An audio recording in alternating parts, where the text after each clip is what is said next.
Hello hi இன்னைக்கு பார்த்தீங்கன்னா 22 இன்னைக்கான கோட்ஸ் வந்து ரொம்பவே நல்லா இருந்துச்சு.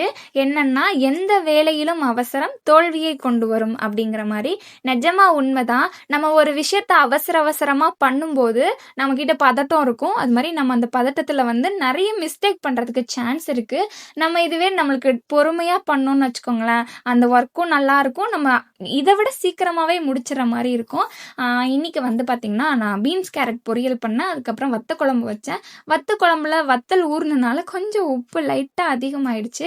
அதுக்கப்புறம் பார்த்திங்கன்னா இன்றைக்கி டே வந்து நல்லா இருந்தது. எப்படின்னா ஒரு மாதிரி பீஸ்ஃபுல்லாக ரெய்னி ஈவினிங்காக நல்லா இருந்துச்சு. இன்றைக்கி டே எனக்கு வந்து ரொம்ப பிடிச்சிருந்துச்சு. அதுக்கப்புறம் பார்த்திங்கன்னா நிறைய பேர் வந்து கேட்குறீங்க, எங்கே கிளம்பி போகிறீங்க, என்ன ஒர்க் பண்ணுறீங்கன்னு கேட்குறீங்க. நான் வந்து ஃபார்மசிஸ்ட்டாக ஒர்க் பண்ணுறேன். சம்டைம்ஸ் தோணும், நம்ம வேறு எதையாவது படித்து வேறு எதையாவது பண்ணியிருக்கலாமோ அப்படிங்கிற மாதிரி. இப்போ நிறைய பேருமே அந்த மாதிரி நினச்சிருப்பீங்கன்னு நான் நினைக்கிறேன். கண்டிப்பாக கமெண்ட் பண்ணுங்கள். அதுக்கப்புறம் ஆனால் நம்மளுக்கு எது கிடச்சிருக்கோ அதை நம்ம பெஸ்ட்டாக பண்ணணும். கண்டிப்பாக இப்போ இல்லைனாலுமே நம்ம ஒரு டைமில் நம்ம நல்லா இருப்போம் அப்படிங்கிறத நம்மளே நம்பினாதான் அது நடக்கும். இன்றைக்கும் பார்த்திங்கன்னா கொஞ்சம் சீக்கிரமாக போகலான்னு முடிவு பண்ணேன். ஆனாலுமே 5 நிமிஷம் லேட் ஆச்சு. நம்ம ஒரு நாள் பண்ணுறோம், தட்டுறோம், தூக்குறோம். ஓகேவா? இதோட இந்த வீடியோ முடியுது.